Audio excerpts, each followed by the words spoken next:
Wala na.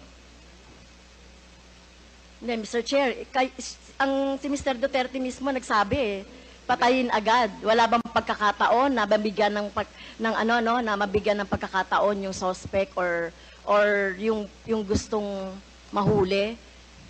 Ang concept niyo talaga patayin agad ang mga kriminal o yung mga addict o yung mga pusher. Pero ang tanong ko nga, hindi niyo ginawa yan sa mga drug lords.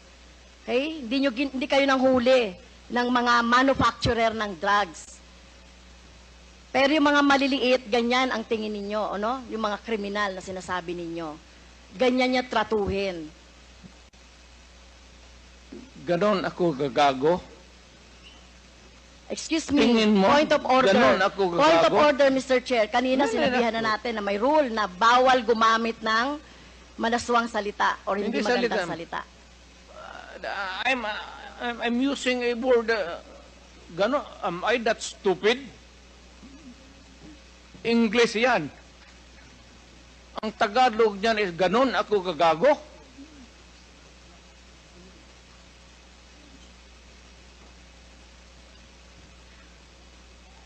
Abogado ako, fiscal ako, ganon ako gagago? Tama kayo, Mr. Chair, tama po si Mr. Duterte, abogado kayo. Pero alam ko, pag abogado, dapat alam niyo po yung due process of law. Alam niyo pong igalang ang karapatan at buhay ng tao, Mr. Chair. Huwag ka magbarurong, ma'am. You do not know me from Adam. Basta lang na anong narinig ninyo yung that's is Okay. You have 3 minutes left, Congresswoman Castro. Yeah, last time na po ba, Mr. Chair? You have 3 minutes left. 3 minutes na lang. Okay, thank you, Mr. Chair. Si Michael Yang po ay kilala na at kilala pong malapit sa inyo kay Mr. Duterte, Mr. Chair. At in fact, sa panahon po ni Mr. Duterte, inappoint siya as economic manager. So, dito po, Mr. Chair, nababanggit sa mga resource persons natin, yung papel ni Mr. Yang, Michael Yang, sa droga, sa kalakalan, sa droga. So, ang tanong ko po kay Mr. Duterte, Mr. Chair, gaano niyo po kilala si Mr. Yang o si Michael Yang? Michael Yang is an owner of a big department store in Davao City.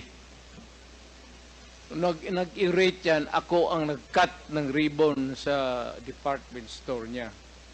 And every businessman, whether ang background mo hindi kung saan ka galing impyerno, if you want to have a picture with me, I will gladly oblige you. Even the criminals. Alam mo, do not confuse your, just because they are Chinese and they suspect you. Michael Yang is out there. He has not been arrested. Wala namang dossier na pinapakita sa akin. Kung mayroon ako na ang pumatay, hindi na kailangan ang pulis. Ako na mismo ang... Kung may ebidensya po tayo na involved siya sa droga, papatayin niyo rin po si Michael Yang? Ako? Maniwala ka? Kung may mga ebidensya po, papatayin niyo? Tawagan kita, kasama ko. Hindi po. Ayokong pong maging katulad ninyo, ayokong masama doon sa patayan. You will be a witness to a murder.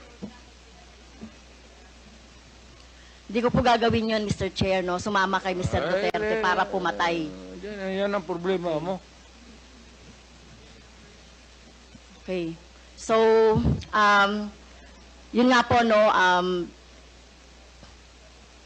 yun pong mga malalaking drug lords katulad ni Michael Yang na sinasabi. Pero hindi nyo po alam na involved sa droga si Michael Yang, Mr. Duterte, Mr. Chair. Mas marunong ako sa iyo, ma'am. Hindi talaga involved yan. Magtanong ka ng involved. pulis ngayon. Gusto Kaya mo, nga. magsama tayo sa NICA.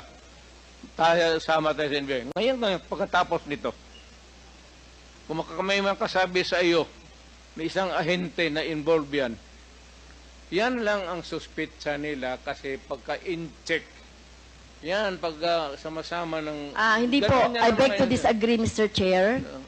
Tayo po nirerespeto po natin ang citizenship. Tayo po marami pong mga hindi po tayo against sa mga in-check. No, Hindi that po is tayo the against characterization. sa mga sinasabi nating Chinese, lalo na kung Chinese Filipino 'yan na wala namang ginagawang krimen dito sa ating bansa. Kaya ang tinutukoy lang po natin yung mga involved sa krimen na mga nababanggit po dito sa ating hearing ng Quadcom. So, sana po nung panahon ninyo po dapat ang ikinulong at kung yung pinapatay instead ng mga mahihirap ay yung mga drug lords. Kaso wala kayong nahuling drug lords sa panahon ninyo. Si Michael Kaya- yung nandito pa. Hindi pa hinuli. At bakit siya hindi nahuli? Anong ginagawa na itong magkagong pulis pati? Alam niyo po ba kung nasaan si Michael Yang? Nasa Davao, either dito, nasa Davao. May malaking tindahan yan. Negosyante yan. Lahat Okay. ng negosyante na Chinese, natural born dito sa Pilipinas o from China, pagka dumikit sa akin yan, politiko ako, ma'am. Para sa akin, boto. At contribution sa eleksyon. Pera. Kailangan mo sa eleksyon, pera. Prangkahan tayo. Boto pati pera. Kung may maglapit sa amin na ganon, at wala namang ebidensya na nagkakalat sa harap mo, pero ako, pagka sigurado ako na ganon kayang sinasabi mo ngayon, ako mismo ang gogorgor sa tao na yan. Okay. Wala akong pasensya dyan sa mga ganon. So, Okay. do not worry. Last question. Last I love question. my Last country question na po, more Mr. than Chair. anybody else in this room. Dahil hindi po ako nasatisfy doon sa sagot ni Mr. Duterte, kaugnay doon sa, kasi gusto nating maturuan yung ating taong bayan, about doon sa, laging inaargumento na lang, self-defense, or whatever, o yung pag-encourage ng mga criminals to fight.